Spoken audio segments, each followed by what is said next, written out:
Homem Algum é uma ilha, por Thomas Merton. Tradução de Dom Timóteo Amoroso Anastácio, da Ordem de São Bento, 22ª edição, editora Petra. Canal Le Conde. 11. Misericórdia.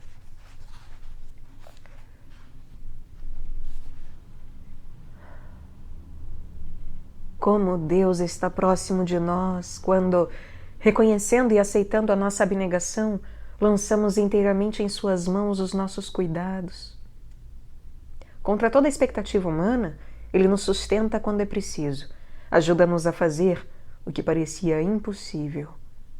Aprendemos então a conhecê-lo não nessa presença que se acha em abstratas considerações, presença em que o revestimos dos nossos próprios atavios, mas nos vazios, mas no vazio, de uma esperança que pode chegar ao limiar do desespero. Pois uma perfeita esperança atinge a orla do desespero quando, em vez de cairmos à beira dele, nos vemos a caminhar em pleno ar. A esperança está sempre prestes a converter-se em desespero, mas sem nunca chegar, porque, no instante supremo da crise, o poder de Deus se perfaz, de repente, em nossa fraqueza. Assim, é quando tudo aparece mais perigoso que aprendemos a esperar com maior calma a sua misericórdia, a procurá-lo quietamente em face do perigo, na certeza de não se decepcionar, embora possamos ficar expostos ao vitupério dos justos e nos rejeitem aqueles que pretendem possuir a evidência do seu amor. Convero infirmur, tunc potens sum. Quando estou fraco, é então que estou forte. 2 Coríntios, capítulo 12, versículo 10. É a nossa fraqueza que nos abre os céus, porque nos atrai a misericórdia de Deus e lhe conquista o amor. A nossa infelicidade é a raiz de toda a nossa alegria. Até o pecado representou um involuntário papel na salvação dos pecadores, pois a infinita bondade de Deus não se pode impedir de tirar o maior bem do maior mal. O pecado foi destruído por meio do pecado daqueles que pensavam poder destruir Cristo, O pecado não pode nunca fazer nada de bom, não pode nem destruir-se a si mesmo, o que seria de fato um grande bem. Mas o amor de Cristo por nós e a misericórdia de Deus destruiu o pecado, tomando sobre si todas as nossas faltas e pagando o preço devido por elas. Assim, a Igreja canta que Cristo morreu na árvore da cruz para que a vida pudesse ressurgir do mesmo tronco donde primeiro nascerá a morte. Ut iundi mors oriebatur, inde vita resurgeret.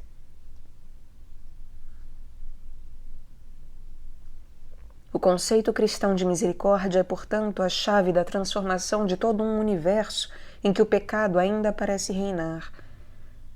Porque o cristão não escapa do mal, nem é dispensado de sofrer, nem ainda liberto da influência dos efeitos do pecado. Também não é impecável. Ele pode, infortunadamente, pecar. Não é completamente libertado do mal. A sua vocação, todavia, é de livrar do mal o mundo inteiro e de transformá-lo em Deus pela oração, penitência, caridade e, sobretudo, pela misericórdia. Deus, que é todo santo, não contente de fazer misericórdia conosco, pôs também a sua misericórdia em mãos dos pecadores possíveis que somos, para que pudéssemos escolher entre o bem e o mal, vencer o mal com o bem, e obter para nós mesmos a misericórdia que tivermos com os outros. Deus deixou no mundo o pecado para que fosse possível o perdão. Não somente esse perdão secreto pelo qual Deus nos purifica a alma, mas também o perdão manifesto pelo qual exercemos uns com os outros a misericórdia, dando com isso expressão ao fato de que Deus vive, por sua misericórdia, nos nossos corações. Bem-aventurados os que choram. Pode ser verdade? Pode haver maior infortúnio do que experimentar a nossa insuficiência, miséria e desesperança e conhecer que não somos absolutamente dignos de nada? É, porém, uma bênção ver-se reduzido a esses extremos, quando neles podemos encontrar Deus. Até chegarmos ao fundo do abismo, ainda há para nós escolher entre tudo e nada. Ainda há qualquer coisa no meio. Podemos ainda fugir à decisão. Quando somos reduzidos aos extremos, não existe mais evasão. A escolha torna-se terrível. Ela é feita em meio às trevas, mas com uma intuição que é insuportável, tal a sua clareza angélica. É quando nós, que fomos destruídos e parecemos estar no inferno, miraculosamente escolhemos a Deus. Somente os que estão perdidos são salvos. Somente o pecador é justificado. Só o morto pode ressurgir dos mortos. E Jesus disse: Eu vim procurar e salvar o que estava perdido. Lucas capítulo 9, versículo 10. Alguns só são virtuosos o quanto bastar para esquecer que são pecadores. Não se sentem assaz infelizes para considerar até que ponto precisam da misericórdia divina. É possível que certos homens que levaram má vida na terra venham a ser nos céus mais altos do que aqueles que pareciam bons nesta vida. Qual é o valor de uma vida virtuosa se ela é sem amor e sem misericórdia? O amor é o dom misericordioso de Deus à humana tristeza, e não o prêmio de uma suficiência humana. Chorar um grande mal, eis uma tremenda dádiva de amor, que nos põe fora de nós diante da bondade de Deus. Porque ela muito amou, muito lhe foi perdoado. Contudo, o melhor amor é o amor da Virgem, Mãe de Deus, que nunca o ofendeu, mas que dele recebeu a maior misericórdia. Conhecer o próprio nada em meio à maior das grandezas e ser o mais pobre dos santos porque foi a mais rica. Nela, a caridade corresponde perfeitamente à humildade. A que era a mais baixa aos seus próprios olhos viu, sem tremer, que era a mais alta aos olhos de Deus. Alegrou-se com isto, simplesmente porque Deus se alegrava, sem qualquer outro motivo. Assim, a que era mais frágil tornou-se a mais poderosa e derrotou o orgulho dos mais fortes anjos, decaídos ao tentar fazer seu o seu poder, como se viesse deles mesmos e não pertencesse a nenhum outro. Ela, ao contrário, não tinha o menor poder de seu, mas recebera a maior graça. Fora a mais amada e, portanto, a mais digna de amor e a mais capaz de amar a Deus.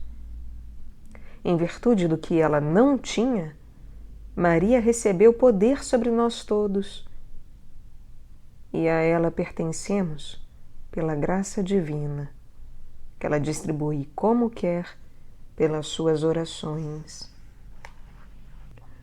Na santidade de Deus, todos os extremos se tocam: infinita misericórdia e justiça, infinito amor e ódio sem fim ao pecado, infinito poder e condescendência ilimitada com a fraqueza das suas criaturas. Sua santidade é a soma de todos os atributos divinos.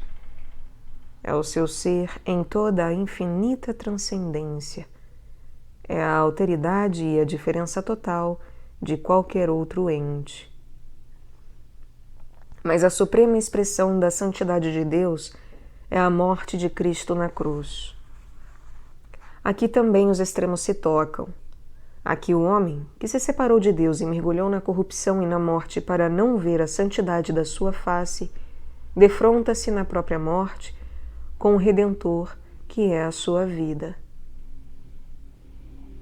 É desejando a misericórdia de Deus que devemos reconhecer-lhe a santidade, e isso é o começo de toda a justiça. Querê-lo misericordioso é reconhecê-lo como Deus. Buscar-lhe a piedade, quando não merecemos nenhuma, é pedir-lhe que seja justo, de uma justiça tão santa que não conhece o mal e se mostra misericordiosa com todo aquele que não lhe foge em desespero. Perfeita esperança na bondade de Deus é a prerrogativa dos que mais se aproximaram da sua santidade. E porque estão mais unidos, é que parecem mais longe dela.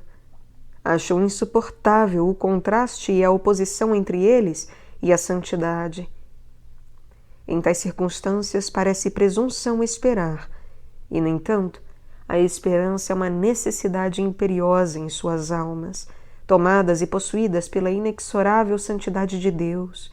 Assim, compreendendo que para os seus pecados é quase impossível o perdão, são esmagados pela gratuita realidade da sua absolvição.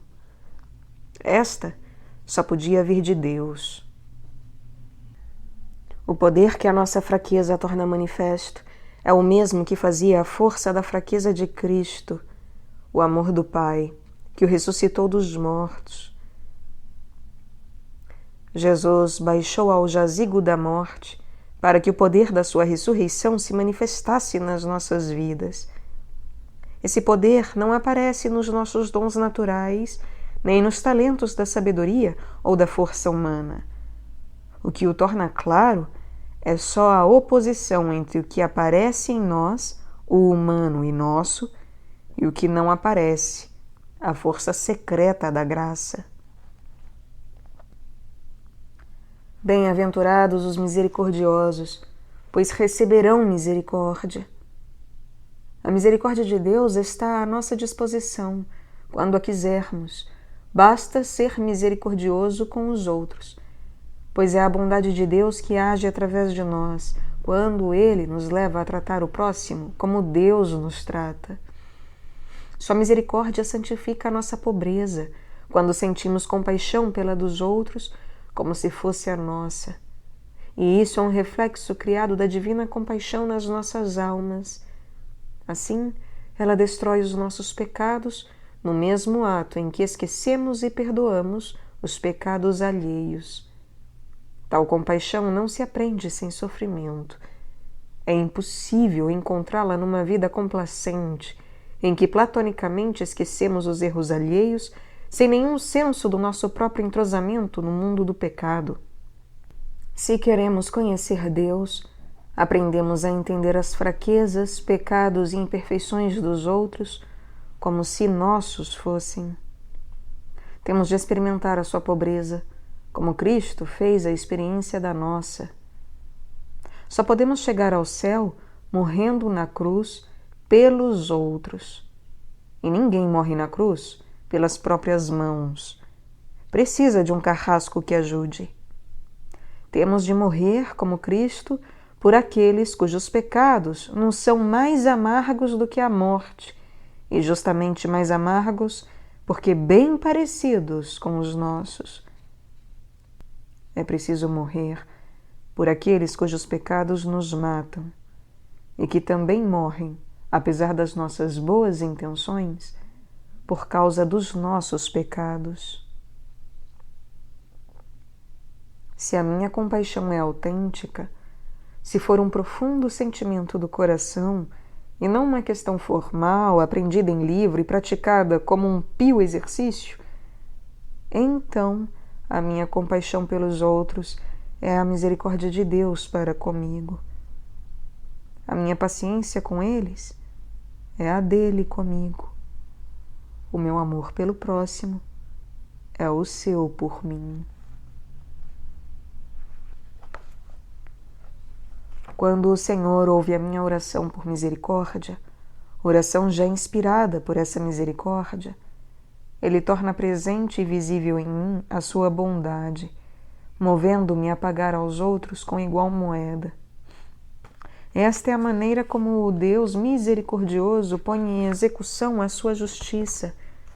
Misericórdia e justiça parecem-nos diferentes, mas nos atos de Deus constituem a expressão do seu amor. Sua justiça é o amor que distribui a cada criatura o bem que já foi determinado pela misericórdia. E a sua misericórdia é o amor cedendo, fazendo justiça às suas próprias exigências e renovando os dons que havíamos recusado. A misericórdia de Deus não suspende as leis de causa e efeito. Quando Deus me perdoa um pecado, destrói a culpa desse pecado, mas permanecem os seus efeitos e punição. É, contudo, na punição mesma do pecado que a misericórdia de Deus mais claramente se identifica com a sua justiça. Cada pecado é uma violação do amor de Deus, e a justiça divina torna-lhe impossível uma reparação perfeita a não ser pelo amor. Ora, o amor é o maior dom de Deus aos homens. A caridade é a nossa mais alta perfeição e a fonte de toda a nossa alegria. Ela é o livre dom da misericórdia. Cumulando-nos da divina caridade e chamando-nos a amar a Deus como Ele nos amou primeiro e a amar os outros como Deus a nós, a sua misericórdia permite-nos oferecer plena satisfação à justiça. Esta pode, assim, melhor satisfazer-se com os efeitos da própria misericórdia. Os que rejeitam a misericórdia satisfazem a justiça de outra forma. Sem a bondade de Deus, não podem amá-lo. Sem amor, não podem ser justificados. Não podem, é o que isso quer dizer, conformar-se a Deus, que é amor. Os que não receberam a misericórdia continuam em estado de injustiça diante de Deus. É a ela que a justiça de Deus condena. E em que consiste? Na rejeição da misericórdia. Chegamos, pois, afinal, ao seguinte paradoxo básico. Devemos a Deus a misericórdia oferecida em Cristo. Recusá-la, eis a nossa injustiça. É claro, pois, que só a misericórdia de Deus nos pode fazer justos neste sentido sobrenatural, pois aceitá-la é a primeira exigência da justiça.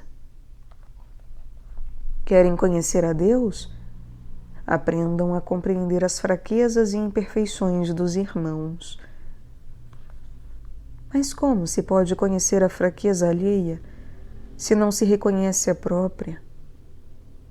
Como se pode ver o sentido das próprias limitações se não se recebeu de Deus a misericórdia que nos dá o conhecimento dele e de nós mesmos? Não basta perdoar.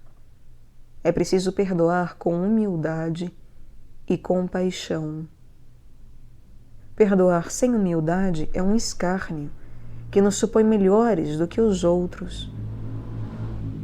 Jesus desceu aos abismos da nossa degradação a fim de perdoar-nos, após descer, em certo sentido, mais baixo do que nós todos. Não nos compete perdoar a outros do alto de tronos sublimes, como se fôssemos deuses a olhá-los de cima dos céus. Nosso dever é perdoá-los nas chamas do seu próprio inferno, pois Cristo, através do nosso perdão, desce mais uma vez para apagar a chama vingadora. Mas ele não o pode fazer se não perdoarmos com a compaixão de Cristo. Ele não pode amar sem sentimento e sem coração. Seu amor é humano e divino ao mesmo tempo, e a nossa caridade será uma caricatura do seu amor se ela pretende ser apenas divina e não consente em ser também humana. Quando amamos o próximo com o amor de Cristo, não conhecemos mais o bem e o mal, que foi o que prometeu a serpente, mas somente o bem. Vencemos o mal no mundo pela caridade e pela compaixão de Deus, e assim expulsamos do coração todo o mal. O mal em nós é mais do que moral. É um mal psicológico, uma distorção causada pelo egoísmo e o pecado. Boas intenções morais são suficientes para corrigir o que há de formalmente mal em nossos atos morais. Mas para que a caridade possa curar as feridas do pecado na alma toda, deve atingir as mais recônditas profundezas da nossa humanidade. Extirpar o veneno da ansiedade e culpa que nasce do orgulho e do medo e liberar o bem retido pela dúvida, pelo preconceito e pelo amor próprio. Para que a caridade possa curar as feridas do pecado na alma toda, deve atingir as mais recônditas profundezas da nossa humanidade, extirpar o veneno da ansiedade e culpa que nasce do orgulho e do medo e liberar o bem retido pela dúvida, pelo preconceito e pelo amor próprio. Cada coisa em nossa natureza deve encontrar o seu lugar na vida da caridade, e assim é o homem todo que subirá a Deus. É a pessoa inteira que se santifica, e não apenas as intenções da sua vontade. Deus, infinitamente rico, encarnou-se para experimentar a pobreza e a miséria do homem decaído. Não era ele que precisava dessa experiência, mas somos nós que carecemos do seu exemplo. Agora que vimos o amor de Deus, amemo-nos uns aos outros como Ele nos amou. Seu amor, então, trabalhará os nossos corações e nos transformará em Deus mesmo.